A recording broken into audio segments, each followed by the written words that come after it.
Today, we are on our annual company trip at an inn in the neighboring state. During the banquet, our slightly tipsy manager, Chris, was laughing loudly. However, in the corner, a new female employee, Emily, who only has a high school diploma, was sitting alone. She didn't seem to be in good spirits. "Is everything okay? You don't seem very cheerful," I asked, unable to hold back my concern despite feeling it might be meddlesome.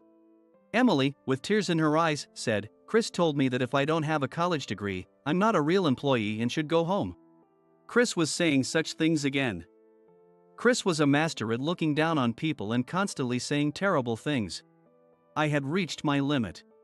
I couldn't let Chris do whatever he wanted any longer. I contacted someone, and Chris was about to learn Emily's true identity. "My name is Alex, and I'm 20 years old. I just graduated from a technical school this fall and am in my first year as a working adult. I've always liked tinkering with computers and wanted to study them more, so I decided to enroll in a technical school. My parents often told me that it would be better to go to college. But I decided to attend a technical school where I could learn more about computers in detail. Even after I enrolled, my parents kept saying, the job market in the States values degrees. So it will be tough with just a technical school diploma. It's not too late to transfer to a college. No, I've decided to work hard at the technical school." I told my parents this many times, but they continued to repeat the same thing. Both of my parents work. They both graduated from prestigious colleges and held high positions at their companies. As a result, I was often left home alone from a young age. I guess my parents cared so much about my education because they themselves graduated from top colleges. But back then, I just casually ignored their words. Looking back, I might have benefited from listening to them a bit more. After graduating from technical school, I joined a trading company and was assigned to the IT management department. It was the job I had always wanted, so I was excited to start working there. However, reality was not that sweet.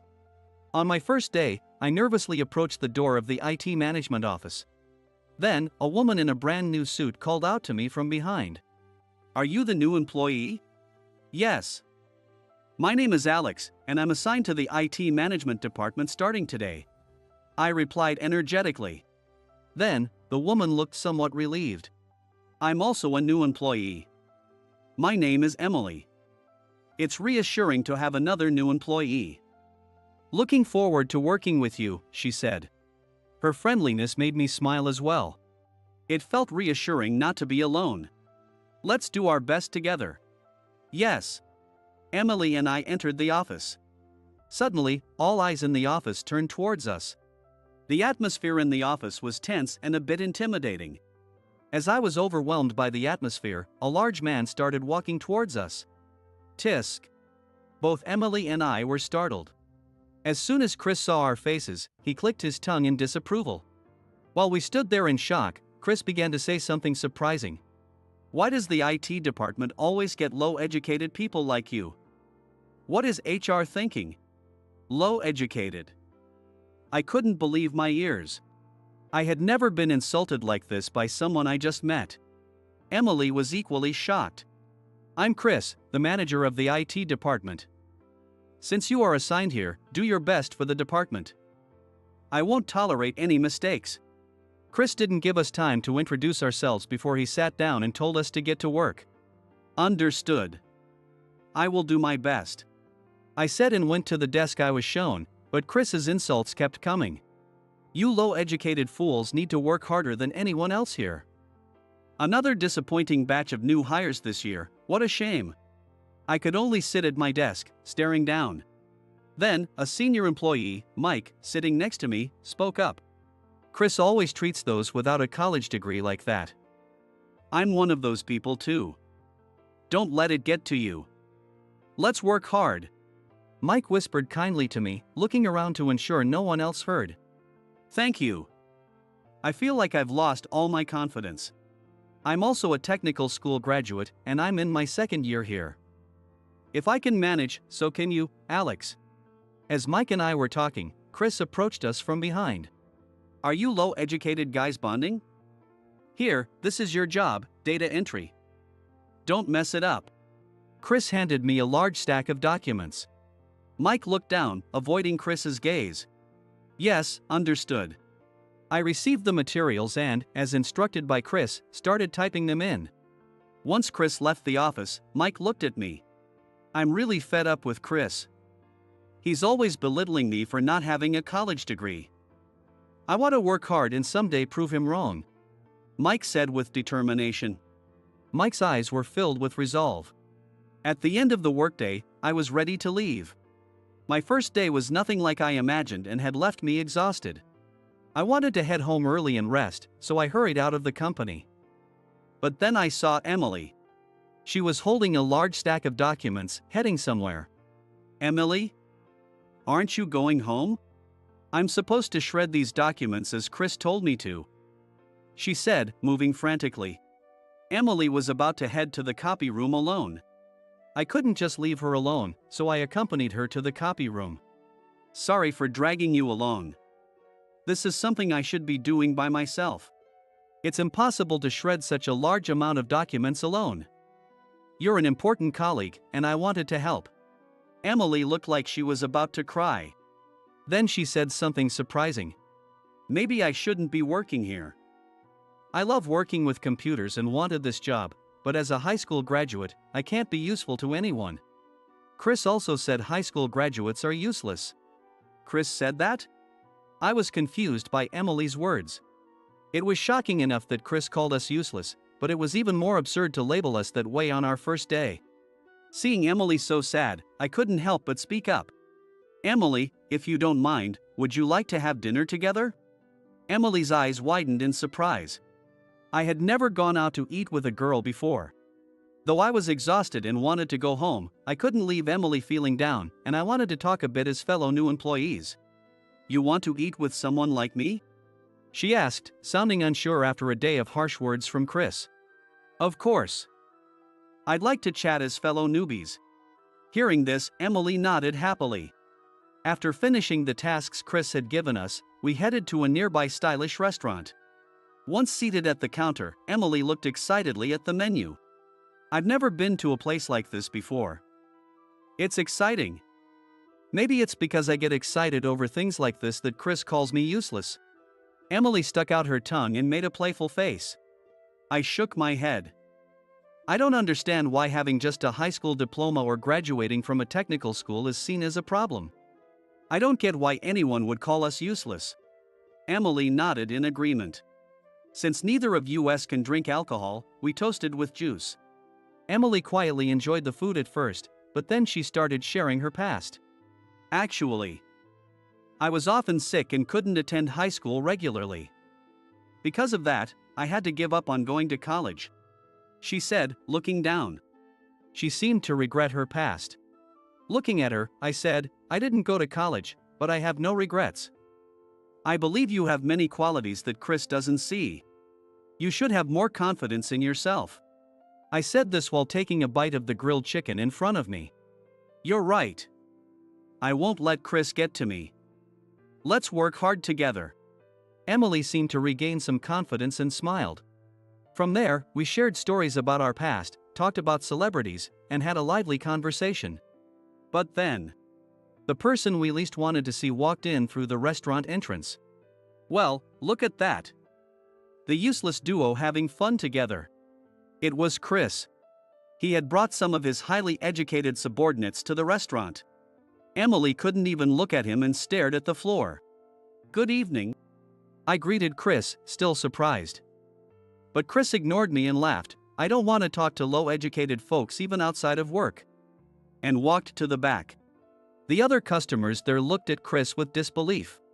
He started the conversation, so what is he talking about? I had reached my limit. But it seemed I wasn't the only one. Emily, shaking with anger, stood up. I tried to stop her, but it was too late. She spoke loudly. Chris, don't you think your words are too harsh?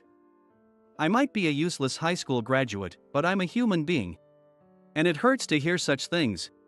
The restaurant fell silent, and everyone was staring at Emily. She continued, out of breath, desperately pleading with Chris. The other customers who've been watching this started clapping for Emily. Feeling uncomfortable, Chris clicked his tongue and said, a high school grad acting all high and mighty. Remember this. And stormed out of the restaurant. Emily looked somewhat proud. Emily, that was amazing. But are you okay saying that? I asked. With a wry smile, Emily said, I'm scared about tomorrow, but I didn't say anything wrong. I'll be fine, and started looking at her phone. Suddenly, she stood up hurriedly and started putting on her coat. Sorry, Alex. My dad, who worries a lot, has come to pick me up, so I have to go. It was getting late. I stood up too. After paying the bill, we left the restaurant, and there was Emily's father waiting in his car. He smiled at me as soon as he saw me. Hey Dad. This is Alex, my coworker. Thanks to him, I was able to get through today. Emily introduced me to her father. Emily's father smiled kindly at me. Thank you for looking after my daughter. It's her first day at work, so I got worried and came to pick her up. You might find it silly. But no matter how old she gets, I can't help but worry about her. The love a parent has for their child is a beautiful thing. I genuinely thought so. No, I think it's wonderful. If I had a daughter, I think I'd do the same. Emily's father laughed at my words. If you like, I can give you a ride home too. Emily's father said that and gave me a ride as well. What a kind person he is. I took advantage of Emily's father's offer. In the car, we had a pleasant conversation, and I enjoyed the time spent with Emily and her father. Even after arriving home, I remained in the afterglow of that enjoyable time. Though I was exhausted from dealing with Chris all day, the kindness of Emily's family lifted my spirits. I was glad I went out to eat with Emily. I thought so as I got into bed. However, I had no idea of the terrible events that were about to unfold. The next day, I headed to work with heavy footsteps. What would Chris say today? No matter what he said, I resolved to focus on my work. I was thinking about such things. When I entered the office, both Emily and Mike were already there. Thanks for yesterday. My dad said he had a great time. Thank you for the ride home. Let's go out to eat again sometime. Emily nodded at my words. Then Mike approached me. I'd like to go out for drinks with you too, Alex. Mike is making a playful face. Of course. That sounds fun. We were enjoying a brief moment of light-hearted conversation. But then, a voice brought us back to reality. Having fun, are you?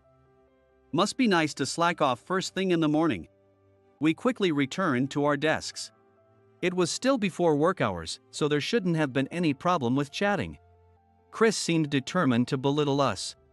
As I was feeling increasingly irritated, Chris called out to Emily loudly. Hey, Emily. The light bulb is about to go out. Replace it. Emily, looking surprised, asked, should I contact the admin department? In our company, the admin department handles maintenance issues. So Emily asked Chris this. However, Chris looked at Emily and snorted, huh? You're the one who's going to change it. Even someone as incompetent as you should be able to change a light bulb, right? Everyone in the office started looking at Emily with pity. Emily quietly said, understood, and climbed a stepladder to change the bulb. The ceiling in the office was high, and even on the stepladder, she had to stretch to reach the bulb. It was unbelievable to ask a woman to do such a task.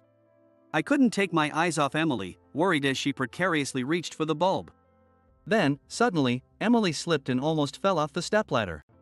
Mike, who was watching with concern, caught her just in time, preventing her from falling. But Chris was standing nearby, laughing loudly. Ha ha. Can't even manage a ladder, can you? This is hilarious. Everyone in the office shot him cold looks, but he didn't seem to notice and kept laughing. Watching Chris laugh, I felt a deep irritation. If Emily had fallen off the ladder, it could have been a disaster. I couldn't understand how he could find this funny. He was probably holding a grudge from the restaurant incident and wanted to harass Emily. I was too stunned to say anything. Emily also looked visibly upset. Chris's behavior got worse after that. Alex. Emily. I want some bread. Go get it. Emily and I couldn't believe what we were hearing. He could buy it himself. But we couldn't protest, so we went to buy it during work hours. It didn't stop there. Chris assigned us all sorts of tasks unrelated to IT management, like errands and cleaning. Both Emily and I were fed up with Chris, but quitting would mean letting him win. With a bit of stubbornness, we worked hard to complete the tasks he assigned. One day, as we arrived at work, the office was unusually bustling. Curious, I started working when Mike approached me. "Next week is the company trip. Everyone is going, so you're coming too, right?" I was surprised. Chris hadn't mentioned anything about a trip to me. Emily also seemed surprised, having overheard our conversation. "A company trip. Am I allowed to join?" "It's a company trip, so it's obvious, right?" Even if Chris says something, a company trip is part of the employee benefits. So of course we can participate. Mike said with a laugh. He told me that this year's trip was to a famous inn in the neighboring state. "We'll get to enjoy some delicious food too," Mike added excitedly. But I felt conflicted. I knew Chris would likely insult us during the trip too. Thinking about it made me feel uneasy. I'm sure Chris doesn't want someone with my low level of education to participate either. Seeing my expression, Mike whispered, "Are you planning not to go?" I agreed hesitantly, and Mike looked a bit angry. "If you don't go, you'll be playing right into Chris's hands." "Is that what you want?" But, seeing my sad expression, Emily joined the conversation. "Alex, let's go. We can't let Chris win. It won't be scary if we're together," Emily said, encouraging me. She was right. I hadn't done anything wrong. Chris was the one in the wrong for looking down on us for our education. I decided to stand up to Chris. On the day of the company trip, I was packing my bags at home. Noticing my gloomy expression, my parents approached me. "You don't look excited for the trip. Did something happen?" Since joining the company, I hadn't told my parents about the troubles I was facing. I didn't want to hear them say, "I told you education is important."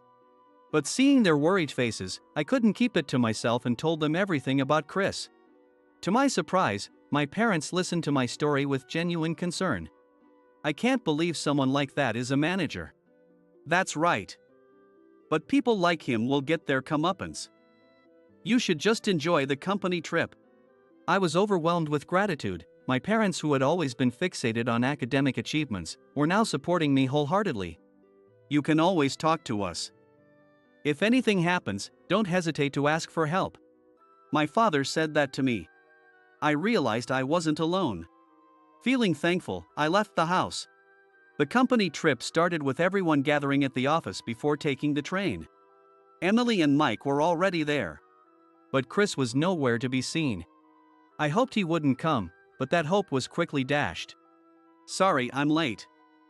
"Huh? Even the low-educated ones are coming? Good grief. Here we go again." I tried to tune out Chris's words as we headed to the station. On the train, Chris's taunts escalated. "How did you even think you could get a job here with such low qualifications? The nerve of you useless people." Other passengers on the train stared at Chris in disbelief. I suppressed my trembling anger and ignored him completely. If I listened seriously, I would end up getting sick. Emily, sitting next to me, seemed to be doing the same, fiddling with her phone to avoid looking at Chris. Eventually, we arrived at the inn. The inn staff lined up at the entrance to welcome us.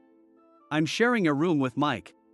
Feeling relieved inside, I put my luggage in the room. For a while, I chatted with Mike and enjoyed myself. When it was time for the banquet, Mike and I headed to the large hall. The hall was filled with lavish food. Everyone was already seated, but the atmosphere was tense. Chris's loud laughter was the only sound. He seemed a bit tipsy from the alcohol he had already consumed. Then I saw Emily sitting alone in the corner. Her eyes red and looking downcast. Concerned, I approached her. "You don't seem well. Is something wrong?" I asked. Hearing my words, Emily began to cry. "Chris told me that anyone without a college degree isn't a real employee and should leave. I don't think I can take it anymore." I was shocked by her words. No wonder the atmosphere was so tense. Chris had gone too far. I couldn't let him get away with this. I made a decision and called someone on the phone. After some time had passed, I calmed Emily down and finished eating the delicious food. Then I stood up and walked over to the laughing Chris. Chris apologized to Emily for saying she isn't a real employee because she doesn't have a college degree. I demanded angrily. Mike's eyes widened in surprise.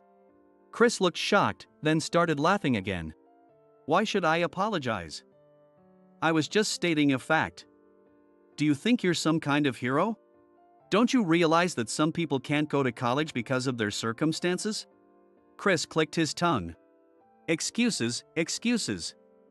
It's probably just because their parents are also low educated and didn't care if they went to college.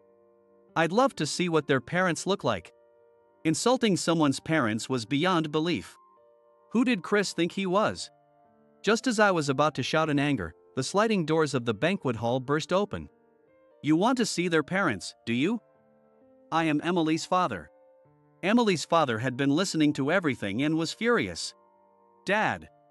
Emily exclaimed in surprise. Emily's father? Did you come to take her home because you're worried? Just take her and go. She doesn't deserve to be here on this trip. Our co-workers, noticing who Emily's father was, began to look uneasy.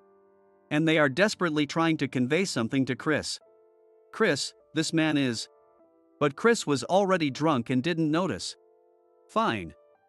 I'll leave with my daughter, but you don't need to come to the company anymore. What? Chris finally looked at Emily's father and realized who he was. The room fell silent. You're Mr. Williams. Why are you here? Now you realize. I came because I was worried about my daughter. Mr. Williams. I'm so sorry. I was drunk and said terrible things. So, he knew he was saying horrible things. His face turned pale as the realization set in. Yes, Emily's father was the company president. The day Emily and I had dinner together, Mr. Williams had introduced himself to me. It was then that I realized he was Emily's father. Mr. Williams, worried about his only daughter, had given me his contact information in case anything happened. I never thought I'd have to call him, but seeing Emily in tears made me realize it was time. When I called, Mr. Williams said he'd be right here and hung up. What are you saying now? Telling an employee to leave a company trip because they don't have a degree is wrong. Who do you think you are?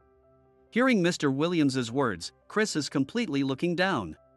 Do you treat employees without degrees like this all the time? Mr. Williams shouted. Then Chris hastily started making excuses. It was clear that he wanted to resolve the situation peacefully at all costs. No. This is just because I was drunk. I don't usually act like this. Chris was lying through his teeth. I could only sigh at his dishonesty. Then, Mike spoke up loudly.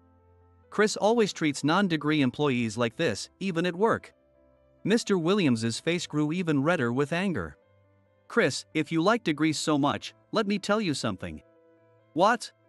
Mr. Williams glared at Chris, his voice rising. I started this company with just a high school diploma. I wanted to go to college, but my family was poor. I had to give up that dream. Chris wiped the cold sweat from his forehead with a towel. He seems to be at a loss for words. A high school graduate founded this company. If you don't like it, then you don't need to come back to the office. Chris, his voice shaking, desperately pleaded. No, that's not it at all. I want to work under you, Mr. Williams. Mr. Williams refused to listen to Chris any further. He took the downcast Emily by the hand and began to leave the banquet hall. But before exiting, he turned back and looked at Chris once more. Oh, and I forgot to mention, Alex's father is an executive at one of our key partners. He's not someone you can look down on. Know your place. Chris's face turned pale as he repeatedly glanced at me in shock. No way. Chris sank to the ground. Mr. Williams gave me a reassuring smile. Alex, I'm sorry you've had to endure this. It's my fault for not keeping a closer eye on things. I never thought someone in my company would judge people based on their education. Rest assured, such individuals will not remain here, he said as he left with Emily. Yes, my father is an executive at a major partner of the company where I work. He had informed me of this when I decided to join the company. I had only shared this information with Mr. Williams and Emily. It's because I thought there was no need to talk. That's why I was so infuriated when Chris insulted my parents. I knew how hard my father had worked to achieve his position. No one who knew nothing about my parents had the right to look down on them.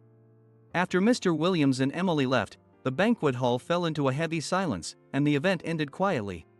The next day, Mike and I left the inn quietly.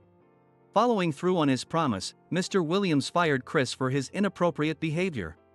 Chris protested until the end, but to no avail. Before leaving, Chris made a spiteful remark. "A low-educated fool like you will crumble, no matter how educated your parents are." His words echoed hollowly through the office. Then, for the first time, my colleagues, who had been silently observing, spoke out loudly in unison. "Just leave. You're the one who doesn't belong here. If anyone's going to crumble, it's you, Chris. You're the one who's disgraceful."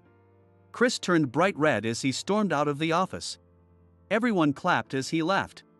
"Finally, peace is returning," Emily said, and Mike nodded in agreement. This incident taught us that karma does catch up with those who do wrong. A year later, I am thriving in the IT management department. "Alex, about this weekend, do you want to check out this new restaurant?" "Sure, let's go." Emily and I had started dating with our parents' approval.